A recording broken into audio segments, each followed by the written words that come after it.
In this video, we will discuss about the structure of esophagus.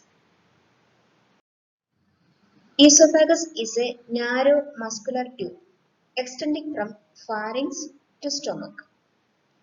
It descends in front of the vertebral column. It begins with the lower part of the neck at the inferior border of cricoid cartilage, which is at the sixth cervical vertebra, extending to cardiac orifice, which is at 11th thoracic vertebra. It gives passage for chewed food and liquids during the third stage of deglutition. This is the esophagus. It extends from pharynx to stomach and it passes right in front of the vertebral column. Then its level can be from or its level is told as 6th cervical vertebra to 11th thoracic vertebra. Otherwise, inferior border of cricoid cartilage to cardiac orifice in the stomach. About the dimensions and lumen. The length is 25 cm. The width is 2 cm. About the lumen, normally it is kept closed or we say collapsed and opens or dilates only during the passage of food. About the parts of esophagus, it has three parts: cervical, thoracic, abdominal part. The cervical part is 4 cm in length. It extends from lower border of cricoid cartilage to superior border of manubrium sterni. The second part is thoracic part, which is 20 cm in length. It extends from superior border of manubrium sterni to esophageal opening in the diaphragm. The third is abdominal part, which is only 1 to 2 cm in length. It extends from esophageal opening to cardiac end in the stomach.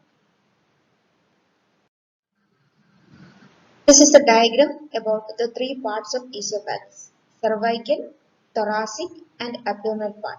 The cervical part is 4 cm,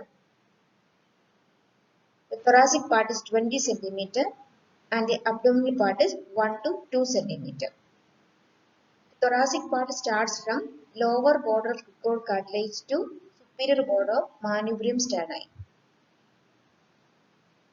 From manubrium sterni to approximately esophageal hiatus, it is the thoracic part. Esophageal hiatus to cardiac orifice is the abdominal part. About the curvatures of esophagus. There are two curvatures, lateral curvature and anterior posterior curvature. The lateral curvatures are two in number. The first one we can see at the level of C7, that is at the root of the neck. The second is at the T7, which is or where the esophagus passes in front of the descending thoracic aorta. There are two lateral curvatures, first at the C7, second at the T7. Then there are two anterior posterior curvatures, first corresponding to the curvature of cervical spine, second corresponding to the curvature of thoracic spine. In this image, you can see the anterior curvature of, there are two curvatures, first at the cervical spine, second at the thoracic spine. This is the curvature in front of cervical spine. This is the second curvature in front of thoracic spine.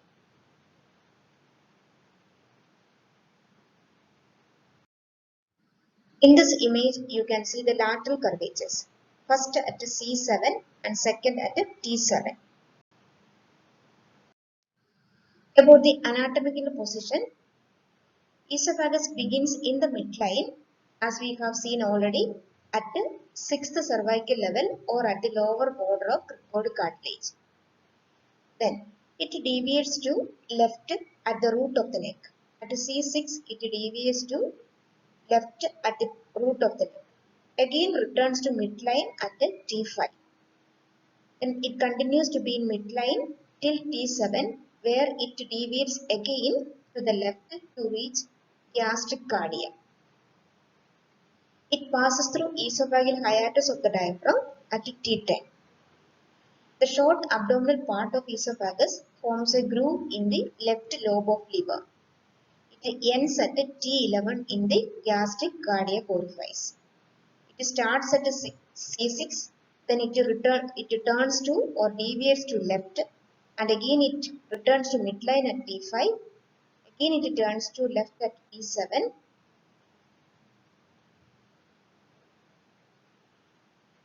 It passes through esophageal hiatus at T10. In the left lobe of liver, it forms a groove thereafter, and it ends at T11 in the gastric cardiac orifice. There are certain constrictions in the esophagus. These constrictions are measured from the upper incisor teeth. The first constriction is cervical, second thoracic, third also at thoracic, and fourth at the diaphragmatic part. The first constriction, that is the cervical constriction, is seen at pharyngoesophageal junction at C6. It is 9 cm in length from incisor teeth. The second constriction is seen in the thoracic part, which is where it is crossed by the arch of aorta, that is approximately at T4. The length is 22.5 cm. The third constriction is at T5 to T6, where it is crossed by left principal bronchus. The length is 27.5 cm. The fourth constriction is diaphragmatic, where it pierces the diaphragm. It is at T10, the thoracic vertebra. The length is 40 cm.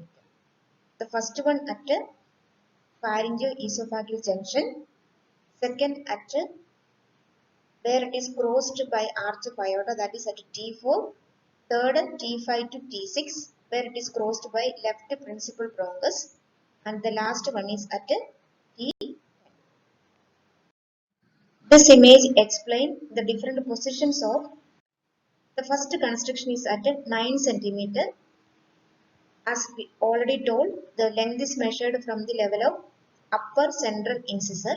This is the upper central incisor and the level is measured here.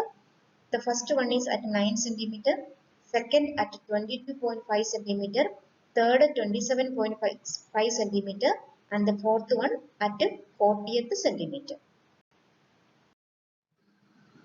Clinical importance of esophageal constriction. We have seen there are 4 constrictions, and these constrictions have certain clinical importance. First importance, they are the site where swallowed foreign body may stuck. Second, these are the sites where strictures can develop after ingestion of caustic or poisonous substances. Second, these sites have predilection for carcinoma.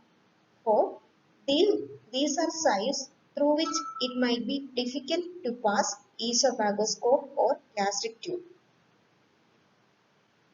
Foreign bodies can get stuck at these constrictions. Strictures or narrowing can develop at the site after consumption of poisonous substances. These are the sites common for cancer of esophagus, and these are the sites through which doctors may feel difficulty to pass gastric tube or esophagoscope. About the musculature of esophagus. Esophagus consists of striated muscle or voluntary muscle in its upper third. It consists of smooth or involuntary muscle in its lower third. So, upper third has voluntary muscle, lower third has involuntary muscle. In between, we can see mixture of striated and smooth muscle. About the anatomical relation, the cervical part, thoracic part, and abdominal part has various anatomical relation: anterior, posterior, right, and left. The cervical part, trachea, cervical vertebra in posterior, and right side recurrent laryngeal nerve, thyroid gland, right carotid sheath with the contents. The left side, left recurrent laryngeal nerve, left lobe of thyroid gland, left carotid sheath, and thoracic duct. The thoracic part anteriorly trachea, left recurrent nerve, and pericardium. Posteriorly thoracic vertebral body, thoracic duct, esophagus vein, descending aorta. Right side pleura, terminal part of esophagus vein. Left side subclavian artery, aortic arch, thoracic duct, and pleura. The abdominal part, anterior left vagus nerve, posterior surface of the heart. Posterior right vagus nerve, left crus of diaphragm. About the esophageal sphincters. There are two sphincters present in the esophagus. They are known as upper and lower esophageal sphincters. These sphincters act to prevent the entry of air and the reflux of gastric contents respectively. The upper esophageal sphincter prevent the entry of air into the stomach, and the lower esophageal sphincter prevent the reflux of gastric content back into the esophagus. This is the picture of upper and lower esophageal sphincters. The upper esophageal sphincter, this is anatomical and it is made from striated muscles. It is seen at the junction between pharynx and esophagus. This is called anatomical esophageal sphincter. It is formed by striated muscle. It is found between the junction of pharynx and esophagus. It is produced by cricopharyngeus muscle. In this image, you can see the lower sphincter. It is called a physiological sphincter. It is located in the gastroesophageal junction. That is the junction between esophagus and the stomach. It is called a physiological sphincter because it does not have any specific sphincteric muscles. The upper one is called the anatomical sphincter because it is formed by cricopharyngeus muscle. The lower one is called a physiological sphincter or functional sphincter because it does not have any specific sphincteric muscle.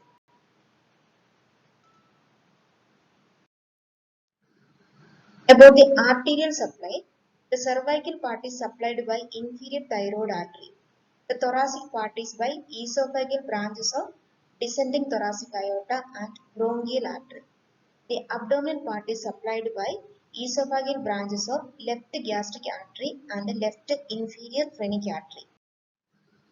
About the venous drainage, the cervical part is drained by inferior thyroid vein. Thoracic part is drained by azygous and hemiazygous veins. Abdominal part is drained by two venous channels, namely hemiazygous vein and left gastric vein. About the lymphatics of the esophagus, the lymphatic drainage is divided into three parts: superior third, middle third, and lower third. The superior third drains into deep cervical lymph node. The middle third into superior and posterior mediastinal nodes. The lower third drains into left gastric and celiac nodes. About the nerve supply. The esophagus is supplied by both parasympathetic and sympathetic fibers. The parasympathetic fibers are from recurrent laryngeal nerve and esophageal plexus. The sympathetic fibers are originated from T5 to T9 spinal segments. About the microscopic structure of esophagus. The esophageal tube from inside to outside is created from the following four layers. The esophageal wall has four layers: mucosa, submucosa, muscular layer, and a fibrous membrane. The mucosa is composed of these components: epithelium, which is a highly stratified squamous and non-keratinized epithelium. The second is made of the mucosa. The second component is lamina propria. It contains cardiac esophageal glands in the lower part only. The third component is muscularis mucosa, which is very thick and created only from longitudinal layer of smooth muscle fibers. The mucosal layer of esophagus has three components: epithelium, lamina propria, and muscularis mucosa. The second layer in the wall is submucosa. It includes mucosal esophageal glands. The third layer is muscular layer. In the upper one-third of esophagus, it is created from skeletal muscle. The middle one-third is created by skeletal and smooth muscle. The lower one-third is created from smooth muscle. The upper one-third from skeletal muscle, lower 1/3 from smooth muscle. In between we can see skeletal and smooth muscle. And the outside layer is called a fibrous membrane or adventitia. It is made of dense connective tissue. There is a clinical condition called Barrett's esophagus. In this condition, the epithelium, which is normally stratified squamous and non-keratinized, is replaced by gastric epithelium, and that condition is called Barrett's esophagus. It may result in esophageal carcinoma. About the clinical conditions of esophagus. The first one is esophageal varices. The ruptured esophageal varices, or varices means dilated veins. When the veins gets dilated and it may rupture, it can result in hematemesis, which is vomiting of blood. Then there is a condition called referred pain of esophagus. Esophageal pain is referred to the lower thoracic region and epigastric region of the stomach. If there is any complaint in the lower part of the esophagus, the pain is felt in the lower thoracic region or epigastric region of the stomach. The third condition is called achalasia cardia. It is a condition where the sphincter at the lower end of esophagus or the lower esophageal sphincter fails to relax, because of which the food gets accumulated there.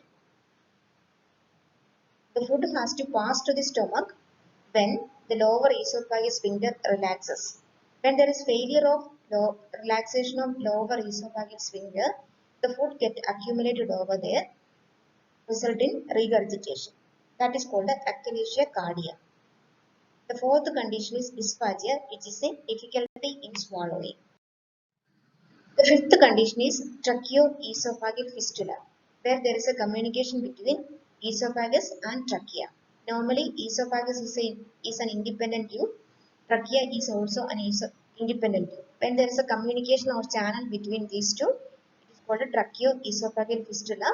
It is a commonest congenital anomaly. The seventh abnormality is Barrett's esophagus. We have seen already. It refers to metaplasia. That is, reversible change from one differentiated cell type to another of lower esophagus squamous epithelium to gastric columnar epithelium. Normally, the esophagus epithelium is with the squamous epithelium. It is replaced with or replaced by gastric columnar epithelium. That is called the Barrett's esophagus. And the last one is carcinoma of esophagus. In this image, you can see Barrett's esophagus. This is the normal epithelium of esophagus, and that is replaced by gastric epithelium. That condition is called a Barrett's esophagus. That is with the lesion, which is a cancerous lesion. Some radiological evaluation of esophagus. One is barium swallow. It is done to identify esophageal strictures. Strictures means narrowing, carcinoma, and achalasia cardia. Then there is a procedure called esophagoscopy. It is performed to visualize the interior of esophagus. Thanks for watching. Please subscribe and share.